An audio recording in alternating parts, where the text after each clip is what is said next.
Hoxe estamos con Xosé Carreira, el é arquitecto con unha preocupación polo mundo sostible. Vainos a contar, non, cal é a relación entre este mundo sustentable e a arquitectura. Bueno, nós somos un estudio de arquitectura pequeniño, ubicado aquí en Lugo, bueno, pois un pouco ao marxen desta tendencia da sustentabilidade que existe pois tanto nos medios de comunicación como na xente nos últimos anos. Eu penso que nós tivemos un pouco a sorte, no? Falo da miña xeneración e dos arquitectos que nos formamos na Escola de Arquitectura da Coruña. Creo de ter unha preocupación transversal pola sustentabilidade dende os inicios da nosa formación, no? Bueno, a min me chamou a atención desde moi cedo a entrar na escola, por exemplo, a preocupación que había polos docentes por introducirnos un pouco dentro dos conceptos que ten a arquitectura tradicional galega, no? A arquitectura que podemos ter nas nosas vilas, nas nosas aldeas, no entorno inmediato, un pouco preocupada sempre por unha certa escasez de medios, no? Eu casi diría que en Galicia, salvo o tema da auga, que somos superpotentes en auga, de feito que faz un buratiño no chao e atopas pozo e atopas auga potable e atopas donde solventarte de auga. Despois no resto, pois somos unha sociedade que ten que loitar co seu clima, que ten que loitar contra a disponibilidade de medios e de materiais, bueno, pois os exemplos un pouco da arquitectura tradicional de sempre, que non é só o caso de Galicia, é xeral en todas as culturas primitivas e que non son as arquitecturas autóctonas, pois realmente son os inicios donde creo que nos tuvemos que mirar e nos seguimos mirando para tratar un pouco de aprender de materiales propios, formas compactas, edificacións con poucas necesidades ou recurrindo a sistemas de calefacción pasivos. Bueno, un pouco entendo que desa formación e dese proceso fai que o exercicio profesional durante estes anos pois teña un calado, unha sensibilidade, unha certa preocupación hacia ese tipo de aspectos. Que cousas pensas que se están facendo mal neste sentido? Porque supoño que será algo que detectades, non, continuamente. Bueno, nós como estudio nos preocupamos ou temos unha preocupación bastante clara pola planificación, o sea, a planificación urbanística, pero digamos un pouco a escala territorial, no? O sea, digamos, xa é clave as actuacións previas e un pouco estudiar xa, sinceramente, dentro do noso mundo, donde se pode construir, donde non se pode construir, que tipo de construcción se faz, que tipo de tratamentos topográficos ou que agresións, entre comillas, se faz ao territorio, porque nós, por exemplo, o noso ámbito de actuación, fundamentalmente que Galicia, no? Pois a nosa topografía é super curvada, super ondilínea, o sea, todos son outeiros, vales, pequenos, o sea, non hai mesetas en Galicia, no? O sea, o salto territorial é brutal. De feito, o noso macizo galaico parece que se estende tanto das zonas próximas a Castela como os lines con Portugal, Asturias, incluso a costa, ¿no? Salvando un poquinho a terra xa na provincia de Lugo. Para nós a implantación dos edificios no territorio e tratar de respetar na maior parte posible un pouco a topografía existente, a natureza existente, a veces se fan planeamentos urbanísticos ou disposicións que parece que non teñen moi en conta un pouco a topografía existente. E nós creo que deberíamos ter unha sensibilidade específica cara a ese punto. Me chaman ou nos chaman sobre todo a atención aqueles proxectos ou implantacións que necesitan unha certa dimensión superficial e que establecen unha especie de tábula rasa territorial de facendo grandes esplanadas, grandes desmontes, eso. Por moito que despois se construyan aí en riba edificios eficientes, edificios que tratan de tal, a agresión territorial previa ou esa falta de planificación de respectos a determinadas clases agrolóxicas de solo ou clases productivas, ou eso a nós nos parece que son cousas que aínda non chegan a estar perfectamente ancladas e son como principios básicos previos ao que despois pode ser o resultado final dos proxectos arquitectónicos. É moi interesante, estaba pensando agora como lle afecta, non, ese concepto de arquitectura á xente que vive nesas vivendas, é dicir, a nivel inclusividade, imagino que o tedes comprobado tamén. Joder, mira, estes días acabase de dar o premio Pricker de Arquitectura, que como premio Nobel de Arquitectura do ano 2022 a un arquitecto africano que traballa en Burkina Faso e que un pouco a súa obra está moi vencellada, digamos, o que pode ser unha arquitectura tamén de poucos recursos, aí sí que incluso con poucos recursos de auga, poucos materiales, poboación moi necesitada de condicións de ventilación, de iluminación, de climatización, climas extremos, ¿no? E tú escoitas falar e comenta cousas tan básicas como que el de pequeniño estaba nunha escola con 100 compañeiros de formación e que só recorda sudor, dificultades para aprender porque as condicións climáticas e de salubridade non son boas, ¿no? Entonces, unhas condicións mínimas de confort para desenvolver calquera tipo de actividade humana son básicas e eso se traduce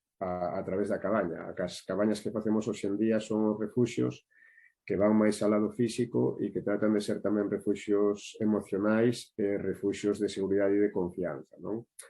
Nese sentido, volvemos ao mismo. O sea, eu volvo a incidir sobre a planificación urbanística que te permita barrios seguros, zonas ben iluminadas, zonas nas que non teñas a sensación de formar parte dunha segregación, de que haya unha certa densidade urbana que permita que o barrio, a zona onde residas, teña unha certa actividade permanente, non só en horas comerciais, sino ao largo de todas as horas vivenciais. Claro, todo ese tipo de cousas deberían estar moi presentes e, de feito, claro, as cuestións de planificación urbana deberían e son bastante transversais, pero a aparición de sociólogos, de traballadores sociais, como sodes vos, especialistas en psicología, mobilidade, claro, hai moitísimos aspectos a tocar e, como sempre, hai planificacións que se achegan máis a esas referencias, a presencia da natureza, a esa especie de magma no que todos deberíamos vir e outras que son un pouquinho máis alleas, ¿no? Tamén creo que é bastante importante o tema dos tempos, ¿no? E como se construía unha casa fai 100 anos non ten nada a ver como se construye agora, ¿no? Entonces, hai uns tempiños de reflexión, uns tempos de secado de obra, todo ese tempo de reflexión na vida humana tamén influye, ¿no? O sea, as prisas, as aceleracións, as decisións rápidas con ingresos, pois a veces un pouco, bueno, quería dicir excesivos porque sempre digo que a economía tanto sea baixa como sea alta, debe ser respetuosa sempre, ¿no? O feito de que teñamos en algún certo momento, que a nos particularmente nos pasa moi poucas veces, pero cando temos algunha posibilidade de un proxecto que parece vai un poquinho máis xeneroso de cuantía económica, creo que temos que redoblar os esforzos precisamente por esa posible sensación de solvencia, non equivocar o disparo e seguir pensando que os recursos hai que controlalos, os gastos enerxéticos hai que controlalos e que o fundamental é que a arquitectura, os edificios, o noso traballo preste sempre un servicio social, ¿no? Cando traballamos sempre, sexa un privado, sexa un público, sempre pensamos que o produto que entregamos é un produto para a sociedade, non é un produto para ese individuo, non? É un produto para esa sociedade. Se cada vez que construimos un edificio ou facemos unha actuación urbana podemos conseguir que se beneficie o conxunto da ciudadanía de alguna maneira, pois para non sería o ideal. Que requisitos debería cumplir unha vivenda a día de hoxe para ser sostible e cumprir con ese obxectivo tamén de inclusividade? Bueno, hai bastante escrito sobre isto, referencias, e un empeza a bucear a preocuparse por eso, sempre escoita esta especie de decálogo de todo, ¿no? 10 principios básicos para levar unha vida saudable, 10 principios básicos para ter unha arquitectura sostible, pero eu creo que tres principios básicos que existen en absolutamente todo é a coherencia. O sea, buscar sobre todo en torno á coherencia e a proporcionalidade de gasto de recursos e obtención de resultados, ¿no? Isto eu creo que buscar coherencia desde o principio. A veces nos chegan clientes e lles decimos, mira, o mellor é que non construyas. O sea, incluso hai proxectos que non se deben facer. É dicir, e que te vai a perxudicar a ti mismo. ¿No? O sea, aquí en Galicia hai algunhas ladeiras con as pendientes brutais que a xente quere facer algún tipo de construcción e eu digo, mira, os costes de construir neste territorio, o impacto que vas a ter e o resultado funcional vai a ser moi malo e vai a supoñer un sobrecoste. E que é o terreno que teño? Digo, bueno, pois igual este terreno que tes non é apto ou non reúne esas condicións, ¿no? Entonces, a veces como fai a filosofía, dar un pasiño atrás e facernos a pregunta un pouco atrás de pois este non é o legal ideal para construir, pois se vas a facer muros de contención de 5 metros contendo as terras, cambiando as escorrentías das augas, supoñendo levar unha traída de augas a un sitio a 5 kilómetros, traídas eléctricas, o sea, toda a xeneración de infraestructuras e despois de pouco me sirve que se construya ali unha casa pois con madeira local, con un sistema eficiente, con un certificado Passive House. Claro, este tipo de cousas a nos choca, ¿no? Continuamente escoitamos e os proxectos entendo que son ben intencionados, ao final nos equivocamos porque forma parte un pouco do noso ADN, pero a veces un escoita a construcción de tal barrio ecolóxico en tal sitio e tal, e resulta que o terreno aquel tiña que ser unha zona verde porque había unha carballeira maravillosa e se eliminaron non sei cantos árbores, non? Entón, bueno, eu sempre digo un respeto polo que hai e que nunca a arquitectura millora a natureza, non? Eu sempre digo que o mellor edificio é o que non se construe. Entón, a veces, cando falo destas cousas, a sustentabilidade comeza por rehabilitar, readaptar, recuperar o existente, manter, o sea, ese fenómeno de concentración, o sea, prácticamente todos, cando sentimos benestar a nivel emocional e a nivel hábitat, estamos nos espacios seguramente máis consolidados das nosas cidades. Nas aldeas, pois, preto do campo da festa, preto das carballeiras, onde a xente se reúne e ten espacio para hacer. Nas cidades, pois, seguramente nos cascos históricos, con escalas humanas, con placiñas cercanas, o sea, pois os barrios residenciais posteriores na segunda metade do século XX, como cidades semidormitorio, grandes aspectos lineales de bloques e tal, pois parece que están un poquinho desarraigados de escala, ¿no? Entonces, eu sempre creo que é moi importante esa fase previa e esta sustentabilidade final, que é que hoxe en día se ve un pouco máis e que parece que a reducimos, entre comillas, que está moi ben, a enerxías pasivas e materiais locais, está fantástico, pero se despilfarra ou se perden oportunidades nas actuacións previas, ¿no? E iso creo que é un requisito bastante importante que deberíamos incidir. Un pouco neste sentido, obxectivos a futuro para un pouco recuperar, non, o rural galego e repoalo, neste caso? Home, eu, sinceramente,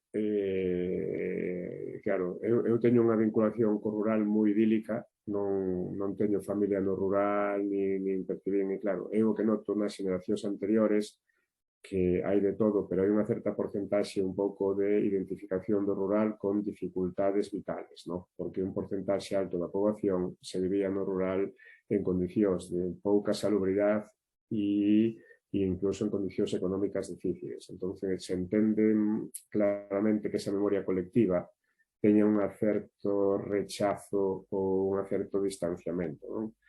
Aí faltanos un pouquiño de non sei, de educación ou de mentalidade a todos os que podemos formar parte do proceso de revalorizar ou de poñer en valor, xa digo, na conciencia colectiva da xente que temos un espacio de oportunidade fantástico, non?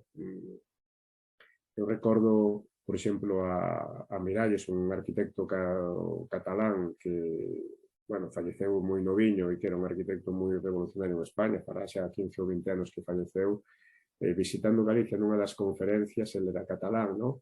E dicía que lle encantaba chegar en avión a Galicia e sobrevolar Galicia por esa visión aérea de ocupación do territorio, ¿no? De un territorio tan ocupado, tan humanizado, ¿no? E desde arriba tan respetuoso. Decía que tiñamos moita sorte os arquitectos galegos que era moi difícil estropear a paisaxe, ¿no? Bueno, nese momento xa os que estamos traballando por aquí xa lle decíamos, pois aínda así estamos sendo un pouco brutiños, ¿no? Aínda así estamos sendo un pouco brutiños. Eu creo que as oportunidades son fantásticas. De feito, hai unha tendencia de, hai igual 30, 35 anos, a xente moitas veces derrubaba a casa bella, a casa de pedra, e construía ao lado unha casa de formigón e de ladrillo, e hoxe en día creo que esa tendencia polo menos xa cambiou, non? A xente xa entende que unha casiña de pedra ten un valor estructural, ten un valor constructivo, ten unha inercia térmica con unha propiedade moi boa da pedra, que é esa capacidade de acumular o calor e de soltar o calor pola noite, non?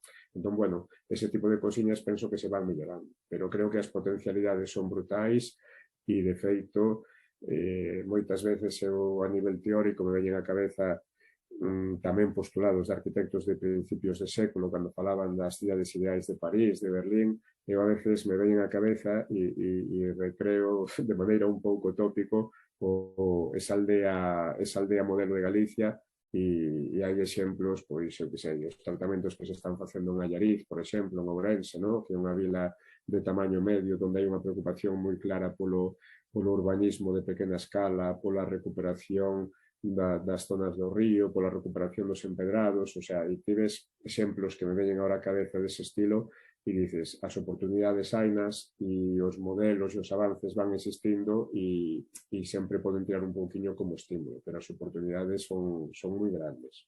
Temos que confiar na xente, non? E escoitar máis a xente, pero escoitala con profundidade e con reposo, que nos temos que escoitar moitísimo máis os distintos profesionais, os distintos axentes que non temos que escoitar máis e canta máis xente participe en proxectos deste tipo, que son sempre proxectos colectivos, penso que nos vai a ir mellor. Escoitar o das augas, escoitar o da luz, escoitar o da pedra, escoitar ao maior, ao pequeno, o sea, a nos gusta un pouco, creo que a veces hai unha dificultade de escoita, hai uns certos apriorismos dos que partimos pois pola situación vital, pola moda, por certas cousas, non? O sea, digo, bueno, pois a veces entendo que se fan edificios sin sentido porque se están facendo 4 ou 5 e a veces nos mesmos non nos adaptamos aos clientes, non escoitamos o lugar, non? Pois a veces hai que sentarse nunha parceliña e digo, oi que ben se escoita aquí o río ou que ben se escoitan os páxaros, digo, a ver si podo facer algo de tal maneira que cando isto se construya os paxaros non marchen daqui, senón que volvan e podan un pouco acompañarnos, non?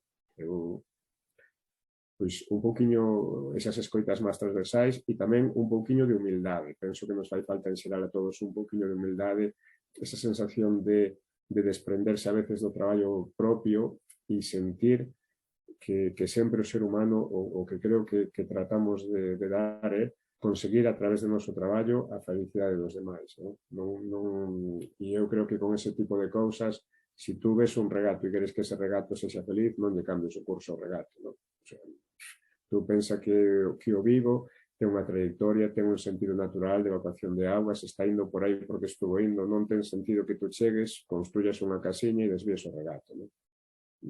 Pois é un pouquiño eso de humildade, de mesura, pero, bueno, o sentidiño común que pasou sempre, que a veces o perdemos, non? Pois moitísimas gracias, o sea, eu penso que é unha charla moi inspiradora.